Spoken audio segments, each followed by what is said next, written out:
Hey, everybody. Welcome to another episode of 5 Questions with the Paulists.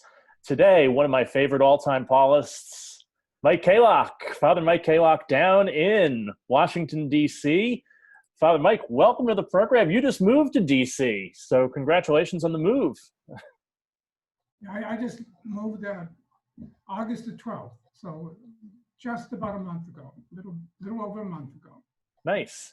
And since you just moved from New York City to DC, question one, can you compare the pulse of each of those two vibrant cities in the pandemic? What's the difference between New York and DC these days? Well, I know in the area we live in is a kind of residential, even though there's a lot of religious community. We're near Catholic University. Right. We're in the area called Brookland. So there's a lot of single house homes with a little front lawn, very little front lawn. Right. Trees, lots of green. In New York, we live close to Central Park. So this is nice, but also people on the street walking around, walking with dogs. Everybody has a mask on. I haven't seen anybody without a mask.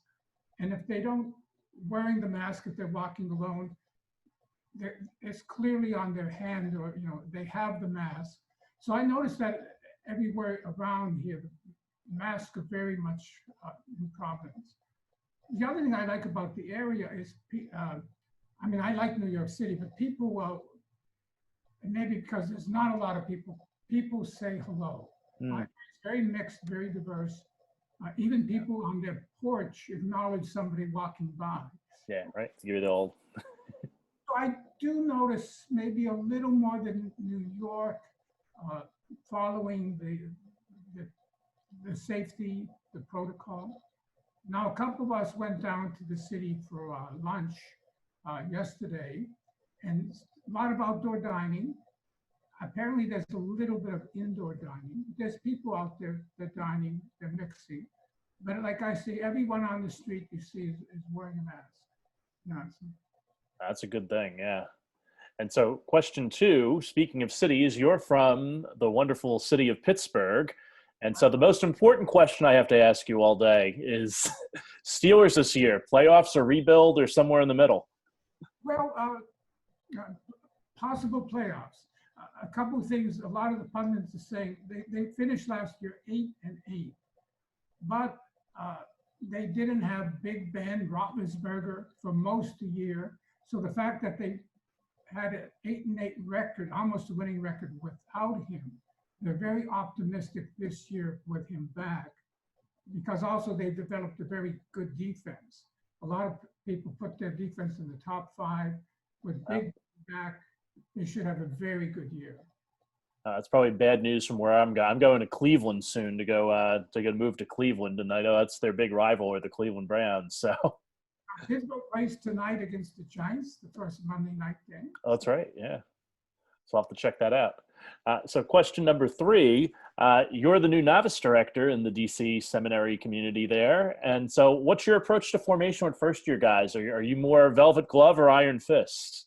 I'll say velvet glove. A lot of people always ask, well, what's the novitiate and what do they do? Yeah. Here's what they do. Unlike a lot of, training of diocesan priests, religious communities, both men and women, have a unique year of discernment. The year of discernment is discerning whether they have this call to live and work in this community and do their mission. And they're also learning about the community. So a lot of the novitiate is they're getting to know Paulists, interacting with them, what they do, what the ministry they do, and is this something they want to do? Is this something that they like to do? And also, do they want to do it with these guys? Right. with these people. So it's not like they're set apart by themselves, meditating and all. So it's interaction with the community. You'd say we're both discerning. Yeah, and what's your role in that in helping them discern?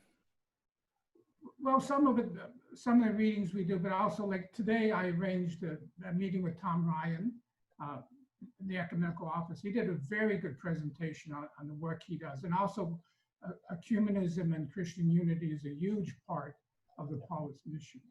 So it's like, do these guys like what they're hearing? Is this what they want to do? Is this the kind of work they want to do? So. Nice. And so question 4, you just came from being a hospital chaplain. What was that like as the pandemic hit in New York City? Well, interesting enough, when the pandemic hit, and we're right across the street from Mount Sinai, they would not let us in the hospital. Wow. They would arrange, now they have a full-time chaplaincy, so they were in the hospital, but even they could not get face-to-face with patients. What they would set up is a video meeting or just a phone meeting with the patient or with the family if they wanted to talk to a Catholic priest, or if the patient was, capable of communicating. And when that happened, those kind of encounters went way down. For better, for worse, there was far less of that. Wow. And so finally, when I was leaving, they were beginning to open up, letting people in the hospital more. Gotcha.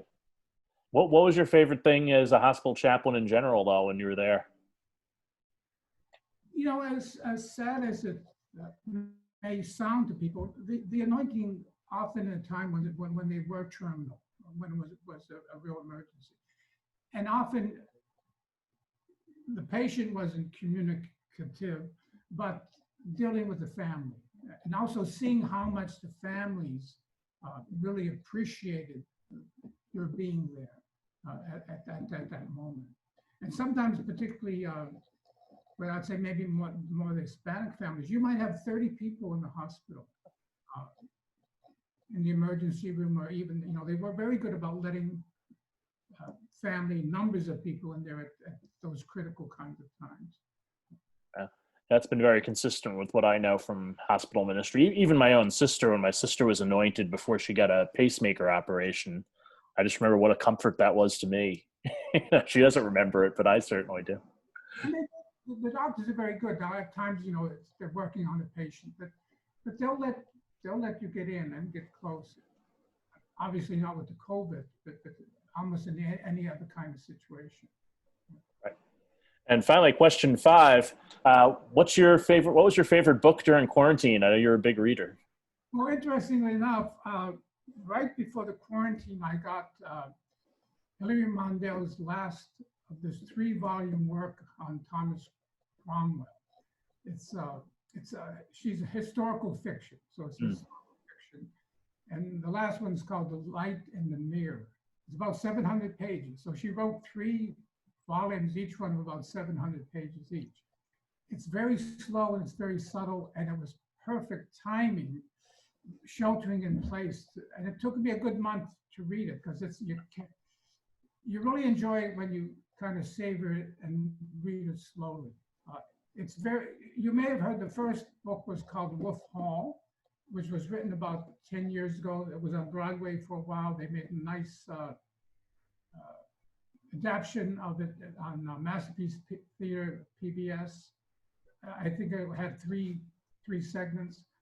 The second book, a few years later, was Bring Up the Bodies. And then 10 years from the first volume was Light in the Mirror, The Mirror and the Light. And the fans of it have been waiting. They've been waiting all this time for this final installment. And it was worth it.